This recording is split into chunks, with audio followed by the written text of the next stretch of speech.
母子2000萬零宣傳，露半球之冇道德。柏芝尋晚幫 Gucci 行 show， 露出北半球，透埋乳貼，好專業啊！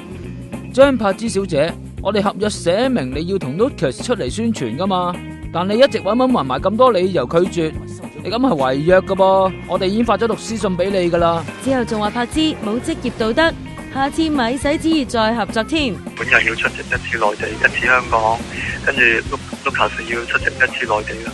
喺簽約裏面寫清楚晒嘅。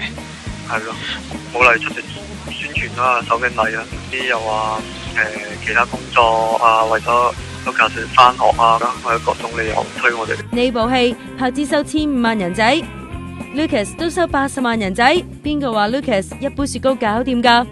母子加埋成16萬人仔，即係2000萬港紙㗎。柏芝16號繼續甩底杭州首映，0蚊去咗北京撐趙本山，你話片商點會唔嬲啊？佢個經理人仲喺微博還擊，話呢種宣傳炒作太卑劣。歡樂傳媒咧到依家為止咧，從未發出一個正式嘅聲明。王晶咧已經講咗啦，呢件事咧同佢無關，完全係大陸嘅片方自己嘅惡意炒作。3月咧，我哋已經完成咗我哋中國大陸嘅一個宣傳活動。但片方話係關機儀式，唔算喎。9月6號咧將會出席香港嘅宣傳活動。